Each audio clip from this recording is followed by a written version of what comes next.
So students, let's move on to the next problem now. What it says, fourth one में, if Rolle's theorem holds for the function in this interval with c का value is given, we want to find out the value of p and q. ठीक है ना? तो चलो let us start solving. को जरा मैं bifurcate कर देता हूँ. अभी लिखते हैं solution for problem number 4. अब वो क्या बोल रहा है कि Rolle's theorem holds true for the function. तो सबसे पहले function consider कर लो आप. What is the given function? Write down. Given function is x cube plus p into x square plus qx plus 5. ठीक है? Number this as equation 1 where x belongs to what? X belongs to the closed interval 1,3. Function इस interval के ऊपर defined है और इसको हमने दिया है इक्वेशन नंबर 1 और एक्सप्रेशन 1. अब वो क्या बोल रहा है स्टेटमेंट में, मतलब क्वेश्चन में वो क्या बोल रहा है? Rolle's theorem holds true. अब क्योंकि रोल्स थ्योरम ट्रू है, मतलब होल्ड कर रहा है इस फंक्शन के ऊपर, तो वो सारे कंडीशंस को सेटिस्फाई करेगा. तो write down on the next line, since, ऐसा लिखो आप, since Rolle's theorem holds true for the given function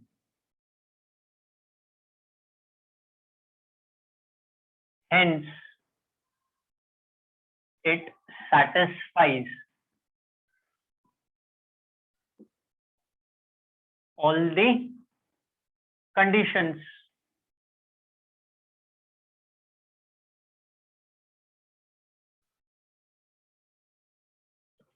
सारे कंडीशंस को वो सेटिस्फाई करेगा. That is written as all the conditions. अब क्या क्या कंडीशन सेटिस्फाई करेगा वो? फंक्शन कंटिन्यूअस है, फंक्शन क्लोज्ड इंटरवल पे कंटिन्यूअस है, ओपन इंटरवल पे डिफरेंशिएबल है, and f of a is equal to f of b. So what we have to do, we want to find out the value of unknowns. So we will use the condition f of a is equal to f of b. But here, what is value of a and b? तो लिख लो आपके reference के लिए.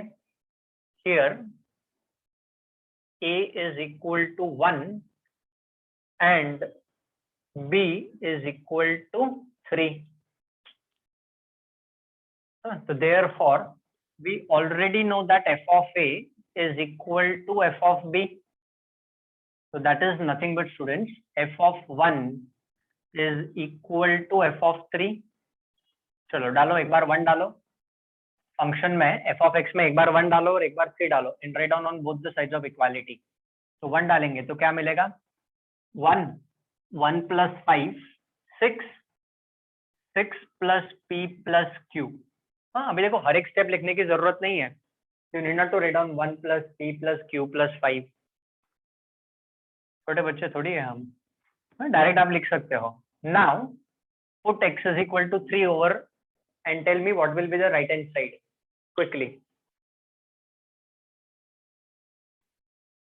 27 plus 5, that's 32. 32 plus 9p plus 3q. Yes, 9p plus 3q. अब यहाँ से हम इसको, इस इक्वेशन को सिंप्लीफाई कर लेते हैं. ठीक है, चाहिए तो नेक्स्ट लाइन पे. हाँ, but I need to accommodate it over here itself. चलो ठीक है. तो therefore what will happen, let us shift the terms. तो 8p plus 2q is equal to -26 मिलेगा. कैसे भी लिखो, -26 is equal to 8p plus 2q लिखो या this equal to -26 लिखो, doesn't matter. So therefore we can divide throughout by 2. तो क्या इक्वेशन मिलेगा? 4p plus q is equal to -13.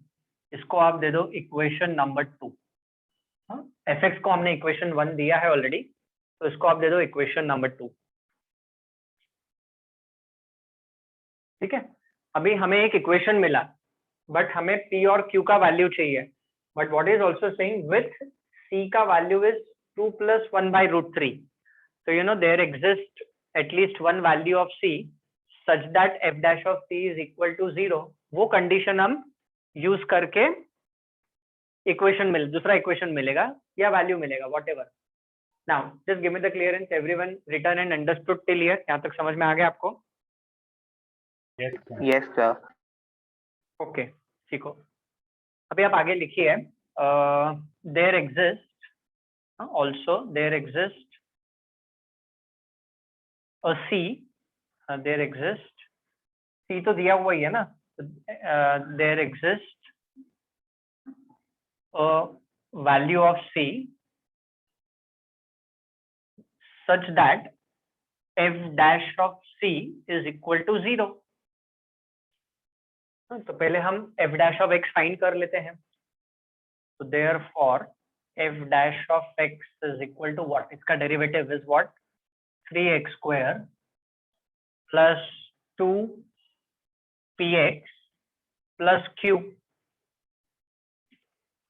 This is our f dash of x, but we want f dash of c. So f dash of c is equal to, अब there exist a value c, ऐसा ही लिखा है मैंने, at least one value c होता है, but c का value already known, इसलिए मैंने वो अ वैल्यू c लिखा है मैंने.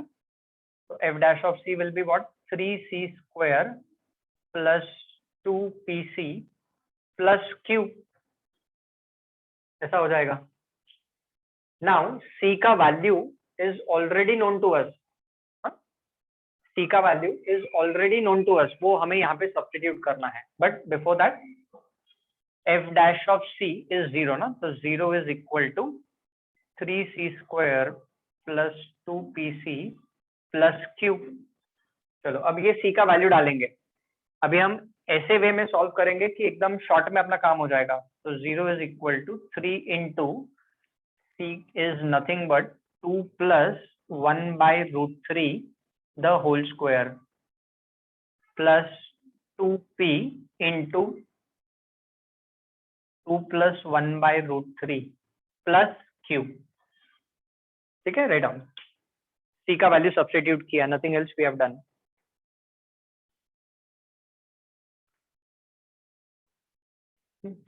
So I just bifurcate this because I need space to write down. ठीक है, अभी हम उसको ऐसे तरीके से सॉल्व करेंगे कि it will go very smooth, you know. Now let us use a plus b the whole square का formula. Now don't try to take LCM over here, मतलब कर सकते हो, ऐसा कुछ नहीं है कि नहीं करना है, अवॉइड. अब मैं देयरफॉर नहीं डाल रहा हूँ. तो 0 is equal to 3 remaining same, इसका एक्सपांशन. ठीक है, तो 4 प्लस 2ab, तो ये देगा 4/√3 प्लस 1/√3 का square, so that's nothing but 1/3 plus 2p से ब्रैकेट ओपन हो जाएगा, so this will be 4p plus 2p/√3 plus q. यहाँ पे हमने a plus b the whole square का फॉर्मूला अप्लाई किया, a square plus 2ab plus b square, और bracket open कर दिया. अब ये भी ब्रैकेट आप ओपन कर लो. तो 0 is further equal to 0 equals. अच्छा, अभी हम थोड़ा ओरली भी कर सकते हैं. देखो ये 3 सबको अंदर जाके मल्टीप्लाई हो जाएगा, ठीक है ना. तो 3 4 जा 12, 1/3 इंटू 3, तो वो 1 हो जाएगा. तो 12 प्लस 1, तो that is going to become 13. इतना मैथमेटिक्स तो हमें आना चाहिए. Plus this is 12/√3 plus 4p plus 2p/√3 plus q. Check, थोड़ा डायरेक्ट किया मैंने यहाँ पे.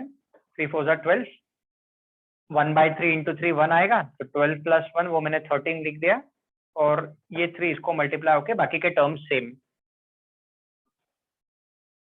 नाउ थोड़ा सा इसको रीअरेंज कर लेते हैं.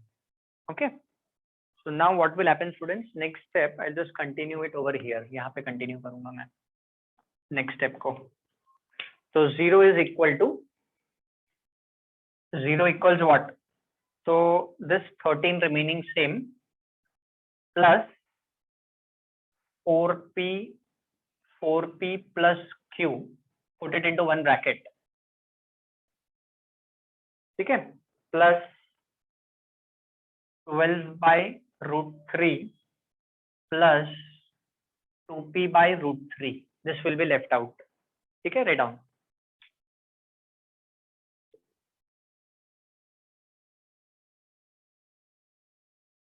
क्या किया? कुछ नहीं किया, रीअरेंज कर लिया. नाउ ऑब्जर्व स्टूडेंट्स, इक्वेशन 2 देखो आप, 4p प्लस q का वैल्यू -13 है, तो ये वैल्यू आप यहाँ पे डालो. तो एक्चुअली अगर आप देखोगे तो ये +13 यहाँ पे आ जाएगा, तो 4p प्लस q प्लस 13 का वैल्यू 0 है, तो this whole thing is going to become 0. पर चलो ठीक है, फिर भी आपके रेफरेंस के लिए लिख देता हूँ, ये 13 है, 4p प्लस q का वैल्यू -13 है, rest everything is same. Reason आप लिखो from equation number 2, 4p plus q का वैल्यू -13 आ गया, तो हो गया सॉल्व ना. ये 13 गया. This is the easiest way. अगर आप एलसीएम वगैरह लेने जाओगे या किसी दूसरे वे से करोगे ना, तो हो सकता है वो लेंदियर हो जाए problem. This is the easiest way. तो चलो solve and tell me the value of p first. -6. Very good, -6. ठीक है ना. तो आपको पता है कैसे सॉल्व करना है. One of the term will be shifted, तो -12 by √3 is equal to 2p by √3. √3 गया, तो p का वैल्यू -6 आ गया. अब ये p का वैल्यू आप इक्वेशन 2 में डालो and tell me the value of q. 11. Correct. Therefore q का वैल्यू इज 11. हो गया प्रॉब्लम. ये तो चाहिए था हमें, what we want, p and q का value. That's it, problem is over. लिख लो final answer. Hence you can end up, hence p is equal to -6 and q is equal to 11. That's it, problem is over. सारे problems important है. If this question is asked, ये तो 2 to 3 marks, ये 3 marks के लिए आ सकता है, ये भी 3 मार्क्स के लिए आ सकता है. This also third one 3 marks, this one also 3 marks. ये सब 3-3 मार्क वाले प्रॉब्लम है रोल्स थ्योरम के. And this also for 2 or 3. ठीक है, जनरली रोल्स थ्योरम के जो प्रॉब्लम है वो 2 से 3 मार्क के लिए आते हैं. 2 और 3 देख लो, कुछ डिफिकल्टी है तो यू कैन आस्क. तो स्टूडेंट्स नेक्स्ट क्वेश्चन पे चलते हैं, fifth one. What it says, given an interval, एक क्लोज्ड इंटरवल दिया है a, b. This interval satisfies the hypothesis of the Rolle's theorem, means it satisfies the condition of the Rolle's theorem for this function, and it is known to us that a is equal to -1. मतलब ये जो closed interval है, इसका a का value -1 है.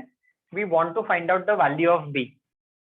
अब since the given function it satisfies all the condition of the Rolle's theorem, ठीक है, और इंटरवल दिया है. Write down solutions for the problem number 5. तो सबसे पहले तो हम फंक्शन को कंसीडर कर लेते हैं. तो the given function is, you can write down, given f of x is x raised to 4 plus x square minus 2.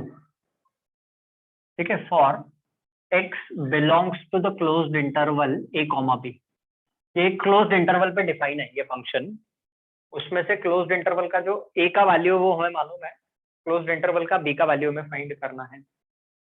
मतलब ये फंक्शन किस इंटरवल पे ऊपर डिफाइंड है वो हमें फाइंड करना है.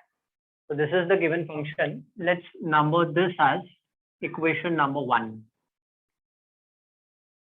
ठीक है, write down, since the given function, write down, since the given function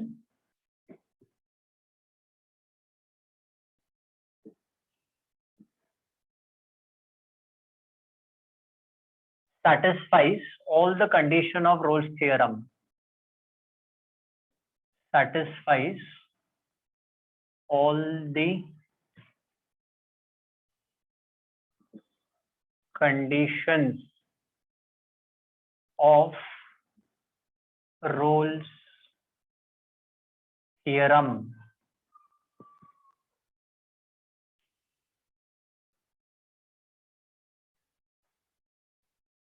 ठीक है, अब क्या क्या कंडीशन सेटिस्फाई करता है? We know that the function will be continuous on the closed interval a comma b. It will be differentiable on the open interval a comma b, and f of a will be equal to f of b, है ना? तो अभी जो continuous और differentiable वाला है वो condition तो हम लिखेंगे नहीं, तो लिखो therefore f of a is equal to f of b. ये दोनों वैल्यूज इक्वल होंगे, हमें पता है ना? And what you can do is number this as expression 2, f of a और f of b का वैल्यू सेम है. Now if you observe students, it is known to us that a का value is -1, है ना? तो ऐसा लिखो, we know that, on the next line, we know that a is equal to -1. Therefore, let us find out the value of f of a. a का value -1 आप function में डालो, तो how much will be value of f of a? -1 -2. No, 0 आएगा ना? Zero. f of a का वैल्यू, हाँ, f of a मतलब f of -1 का वैल्यू 0 आएगा. 1 + 1 2, 2 - 2 is 0. अच्छा, अभी हमें जब पता है कि मतलब मिल चुका है हमें ना, f of a का वैल्यू 0 मिला है, and we already know that f of a is equal to f of b. तो f of b का भी वैल्यू 0 हो गया ना. So write down from equation number 2, f of b is also equal to 0. See, I'll explain once again for your reference. ये function दिया है, closed interval पे डिफाइंड है. This function satisfies all the conditions of Rolle's theorem. Satisfies the hypothesis means it satisfies all the condition of the Rolle's theorem. तो सारी condition को satisfy कर रहा है, तो f of a is equal to f of b भी satisfy करेगा. पर इसमें से हमें a का वैल्यू ऑलरेडी गिवन था क्वेश्चन में, तो f of -1 हमने यहाँ पे सब्स्टिट्यूट करके f of a का वैल्यू निकाल लिया. Now since we already know कि f of a का value is same as f of b, तो f of a का वैल्यू 0 है, तो f of b का भी वैल्यू 0 ही होगा. They are equal. We know that. Am I clear till here, everyone? Yes, sir. Okay, very good. अभी हम ऐसा क्यों कर रहे हैं स्टूडेंट्स? क्योंकि हमको b का वैल्यू चाहिए. Now f of b, तो f of b means x के जगह पे b डालो. So therefore f of b will be equal to what? b raised to 4 plus b square minus 2. x के जगह पे b डाल दो आप इक्वेशन 1 में. But as we all know f of b is 0, तो 0 is equal to b raised to 4 plus b square minus 2. That is, इसको थोड़ा रीअरेंज करके लिख देते हैं. So that is b raised to 4 plus b square minus 2 is equal to 0. Now, वैसे तो हम डायरेक्टली भी कर सकते हैं, बट उसको फैक्टराइज करके भी आप कर सकते हो. Now can anyone tell me, ऐसा b का कौन सा वैल्यू है जो इस इक्वेशन को सैटिस्फाई करेगा? 1. Yes, absolutely, very good. It is 1 which will satisfy this equation. अब b का कोई भी वैल्यू डाल लो, पर वो 1 ही सेटिस्फाई करेगा. ठीक है, वैसे अगर आप देखोगे तो -1 भी सेटिस्फाई करेगा, but it is a closed interval a to b, तो a और b दोनों वैल्यूज इक्वल नहीं हो सकते. -1 to -1 को इंटरवल नहीं बनता है. There is no interval as such, but still for your reference let us solve this. तो हम क्या करेंगे, b raised to 4 remaining same plus b square, so it will be written as 2b square minus b square, है ना, factorising. तो इसको आप quadratic equation मान के चलो, वैसे वो आप b square is equal to a लेके कर सकते हो, but that we were doing in 10th standard. तो now what will happen, b square taken common, तो यहाँ पे बचेगा b square plus 2 -1 taken common, b square plus 2 is equal to 0. तो therefore b square -1 into b square plus 2 is equal to 0 मिलेगा. तो therefore b square -1 is equal to 0 और else b square plus 2 is equal to 0. Therefore b square is equal to 1 और b square is equal to -2. अब b square negative value ले नहीं सकता. ऐसा कोई भी नंबर नहीं है जिसका स्क्वायर करोगे तो आपको नेगेटिव वैल्यू आएगा. वो सिर्फ इमेजिनरी नंबर में ऐसा होता है ना.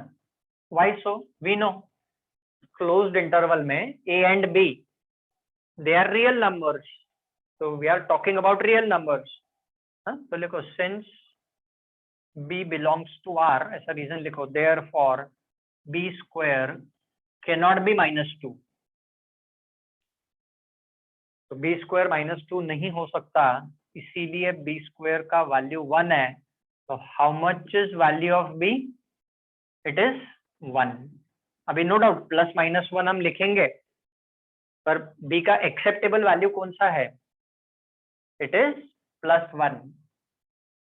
ठीक है ना. -1 नहीं लिख सकते. You can write down interval is -1 to -1. ऐसा कोई इंटरवल नहीं होता है. जब हम क्लोज्ड कोई भी इंटरवल लिखते हैं a to b, तो a वाला वैल्यू हमेशा छोटा होता है b से.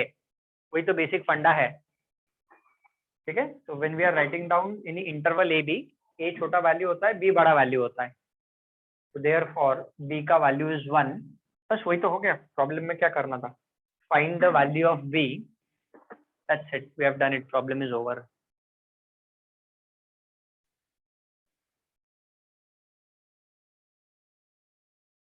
I hope everyone understood this procedure. सबको समझ में आ गया क्या किया हमने?